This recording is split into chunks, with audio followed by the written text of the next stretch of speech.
Bonjour à tous et bienvenue au Paddock F1.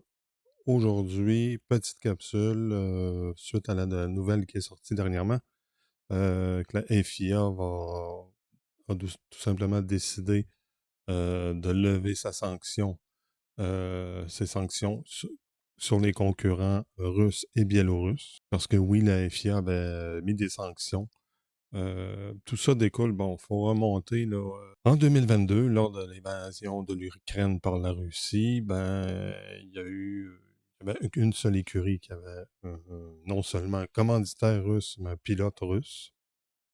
Et c'était Haas, qui était en difficulté financière et qui a été chercher un oligarque russe pour avoir le budget pour continuer à performer en Formule 1. Lors de l'invasion d'Ukraine par la Russie, Haas a décidé de cesser de briser son contrat avec la compagnie russe, en fait. Donc, avec Dimitri Mazepin, qui est l'oligarque russe, PDG de Uralchem, qui est une compagnie qui fait de l'engrais. Donc, ils ont cessé ses activités et en même temps, ils ont laissé tomber, ils sont débarrassés du pilote qui était le fils du propriétaire de la compagnie. Donc, papa avait acheté donc un volant à son fils, c'est un peu ça. Puis là, suite à ça, la FIA avait mis des sanctions sur les pilotes russes et biélorusses. Maintenant, c'est à partir de maintenant, c'est terminé ces sanctions. Les pilotes russes et biélorusses peuvent participer au Grand Prix de Formule 1, peuvent afficher leurs couleurs et leur hymne national aussi. Sauf qu'il n'y a aucune compétition qui peut avoir lieu en terrain russe et biélorusse. Donc, pourquoi on a changé d'idée? Pourtant, la guerre en Ukraine n'est pas terminée. J'ai aucune espèce d'idée. Peut-être de la pression du côté des Russes, je ne sais pas. Quoi qu'il en soit, la FIA a enlevé les sanctions pour les pilotes russes et biélorusses. Bon, la FIA, c'est quoi? Bon, là, c'est pas juste en Formule 1. On parle de Formule 1, mais il y a dans plein de séries qu'il y a des pilotes russes aussi.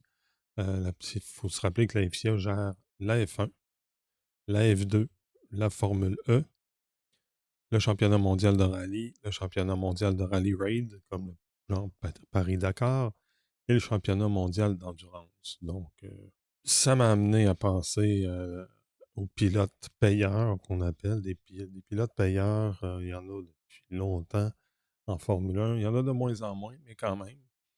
Moi, je me rappelle, entre autres, pour les plus vieux, ils vont se rappeler aussi en 92, Paul Belmondo, le fils de Jean-Paul Belmondo, l'acteur français, qui avait participé à 7 courses en tout, donc 5 courses en 92 et 2 courses en 84, en 94 plutôt. C'était pas très performant, mais c'était un trip qui s'est payé de courir en Formule 1. Puis il y en a eu beaucoup d'autres aussi par la suite. Il faut se rappeler d'Alex Young, 2001-2002, qui a été aidé financièrement par le gouvernement malaisien pour devenir le premier Malaisien à participer à une course de Formule 1. Il y a aussi Pastor Maldonado, qui ne se rappelle pas de Pastor Maldonado de 2011 à 2015. Lui a été aidé par le président du Venezuela, Hugo Chavez, et par la compagnie PDVSA, qui est une compagnie pétrolière du Venezuela. Donc, puis il a quand même réussi à remporter une victoire en Formule 1 en 2012 au Grand Prix d'Espagne avec Williams. Il a aussi terminé sa carrière avec Lotus. Ensuite, on a eu Guan Yu Zhu en 2022-2024, vous vous souvenez sûrement. Lui qui était aidé financièrement par le gouvernement chinois pour devenir le premier pilote chinois à courir en Formule 1. Par la suite, Nicolas Latifi, le Québécois, de 2020 à 2022. Lui qui est le fils de Michael Latifi, qui est le fondateur d'une multinationale en alimentation qui s'appelle Sofina.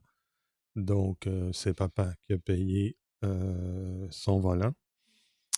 Un peu comme Lance Stroll, sauf que Lance Stroll avait fait quand même ses preuves. Il avait fait ses devoirs, il avait quand même bien performé en F2, en F3 aussi. Donc, il y avait quand même... Moi, je le placerais. Tu sais, Lance, il a bien performé chez Williams. En arrivant chez Williams, il a quand même bien fait. Puis même chez Racing Point, il a quand même connu du succès.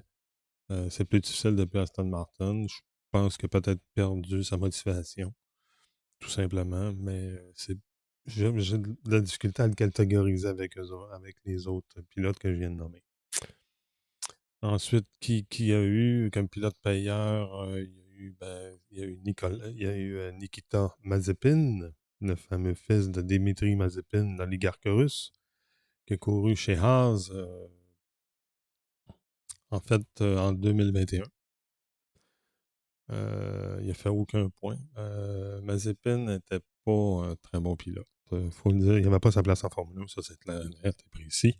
Courait en plus avec Mick Schumacher. Mick Schumacher qui n'a vraiment pas le talent de son père, on l'a vu. Même en IndyCar, il est rendu en IndyCar, non, non, c'est pas son père.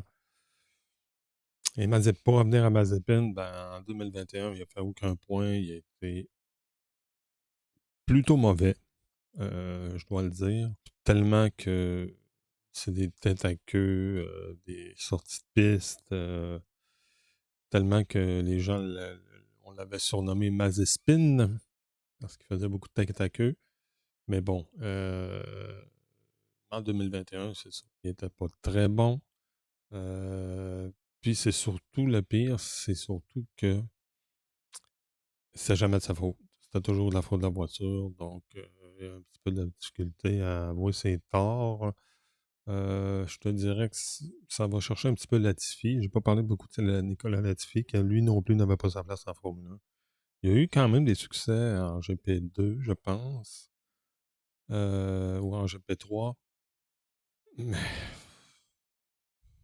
mais, il n'était pas à sa place, là. C'était trop pour lui. Je me rappelle, je me rappelle plus quel Grand Prix, il s'était trompé. Il s'avait trompé dans le tracé. Il voulait rentrer au puits, puis il a pris une sortie out of nowhere. Il s'est ramassé dans le stationnement. Il est obligé de tourner, de faire demi-tour. Puis là, il a dit la voiture se comporte étrangement. Oui, peut-être, mais c'est ça. Donc, Mazepin. Écoute, il venait pas de nulle part non plus. En 2016, il courait en F3. Il était terminé 20e au championnat. Puis en plus, il s'est fait bloqué en course par un autre pilote plus lent que lui. Puis à la fin de la course, il avait été le frappé au visage. Complètement stupide. Il avait été mis à l'amende. En 2017, 10e au championnat en Formule 3. 2018 en Formule 3, deuxième au championnat. Ça, c'est sa meilleure performance quand même. Puis quand je vous dis qu'il ne vient pas de nulle part. 2019, 18e en F2. 21, là, on voit qu'il a atteint son sommet. Là, il est pas mal au maximum. 2020, 5e au championnat en F2 aussi. Puis il fait ses débuts en 2021 en F1, aucun point. En toute la saison. 2022 arrive la guerre, en février arrive la guerre en Ukraine, ce qui fait que Mazepin se fait sortir. Je pense que l'écurie Haas était plus peinée de perdre le commanditaire, son père, que perdre le pilote, je pense, entre les deux Mazepin, là, très sincèrement. Donc, bon, c'est en cours. Uralkali, qui est le commanditaire qu'on voyait sur la voiture, il y a une bagarre judiciaire avec Haas de 2 ans parce que, bon, eux le donnaient 13 millions de dollars à Haas. Et là, il avait déjà donné, je pense que c'est 8 millions de paiement. Donc, c'est sûr que Uralkali, M. Mazepin voulait se faire rembourser, c'est en cours, même que Uralkali avait réussi à saisir les avoirs de Haas au Grand Prix du Pays-Bas, je peux vous rappeler, en 2024. Finalement, Haas on s'est entendu pour verser un montant à la compagnie. Ben ça, c'est ça. Donc, c'est ça les pilotes payeurs. C'est pas les meilleurs, souvent. Plusieurs ont été qu'on a traité un petit peu de chicane mobile, ce qui n'était pas très bon. Il y en a de moins en moins. Cette saison, certains vont dire, oui, mais Lance Stroll, oui, son père a de l'argent, mais son père, il a l'écurie, il possède une écurie, mais il a quand même du talent, là. Lance, il faut quand même...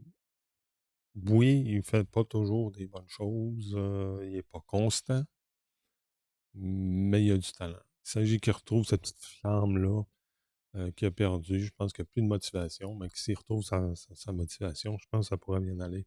Quand la guerre a éclaté entre l'Ukraine et la Russie, il y a des journalistes qui avaient demandé à Dimitri Mazepin, le commanditaire majoritaire de l'écurie Haas, qu'est-ce qu'il pensait de cette guerre-là. Puis lui a dit, je vais toujours supporter mon pays, je suis pour mon pays. C'est ça qu'il s'est contenté de dire. Puis après, les journalistes ont creusé un peu, puis se sont rendus compte que c'est un proche, un ami de Vladimir Poutine. On les voit tous les deux ensemble. Fait que, on a compris qu'il était pour la guerre en Ukraine, finalement. Ça ne l'a pas aidé non plus. Mazepin, c'est pas le premier pilote à avoir piloté en Formule 1. Il y a eu le premier pilote russe à avoir piloté en Formule 1, c'est Vitaly Petrov, qui était aidé par le gouvernement, lui aussi, russe. Donc, en 2010, il a terminé 13e au championnat avec 27 points chez Renault. En 2011, il était chez Lotus. Renault est devenu Lotus. Il a terminé 10e avec 37 points. En 2012, Lotus est devenu Caterham. Et il a terminé 10e au championnat avec 0 points. Donc, Petrov n'était pas là, clairement. Lui non plus n'était pas à sa place. Et surtout, il n'était pas constant. Après lui, entre Petrov et Mazepin, il y a eu un autre pilote russe, Daniil Kvyat, ceux qui s'en souviennent. Il est arrivé en 2012. En 2012, il était vice-champion de Formule Renault, quand même, c'est pas rien. Lui, il était là de plein droit. Là. Vice-champion Formule Renault en 2012, champion de GP3 en 2013, et arrive chez Toro Rosso en 2014. Pas constant.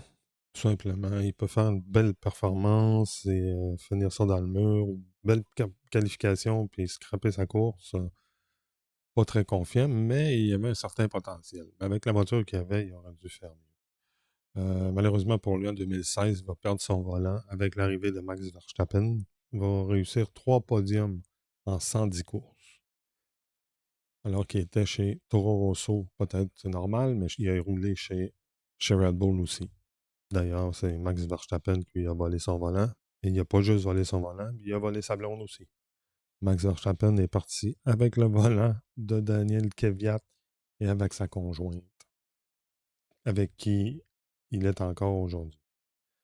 Alors, ça n'a pas été facile pour Daniil Kvyat. Donc, ça, c'est l'autre Russe qui était là aussi. Donc, c'est 3 Russes qui ont piloté en Formule 1, historiquement.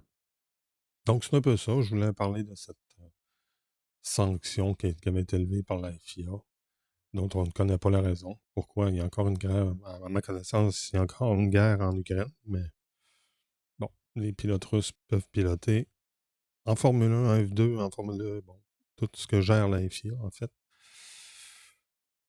Et je voulais parler de ces pilotes payeurs qu'on n'entend pas parler vraiment. Et qu'on voit de moins en moins, heureusement. Et qui souvent, c'est rare qu'on ait des belles surprises de pilotes payeurs. Là, on dit, oh mon Dieu, quel pilote, d'où il sort. Il y a peut-être Pastor Maldonado, qui avait quand même... il était chez Williams. Williams, à l'époque, c'était en 2011-2015, c'était pas la meilleure écurie. Puis il réussissait quand même, puis il a réussi à remporter une victoire. Quand même. Puis il était pas mauvais, là. Puis il était opportuniste aussi, mais c'est son seul podium. C'est une victoire. Donc voilà, pour les pilotes payeurs et pour les pilotes russes, bienvenue aux pilotes russes maintenant en Formule 1. Ben voilà, n'hésitez pas à liker nos vidéos, commenter. Vous avez des suggestions de capsules comme ça, historiques ou de fun facts, ben, n'hésitez pas à nous en faire part. Et donc, n'hésitez pas à vous abonner. Et puis, ben, on se revoit une prochaine. D'ici là, ben, bonne course.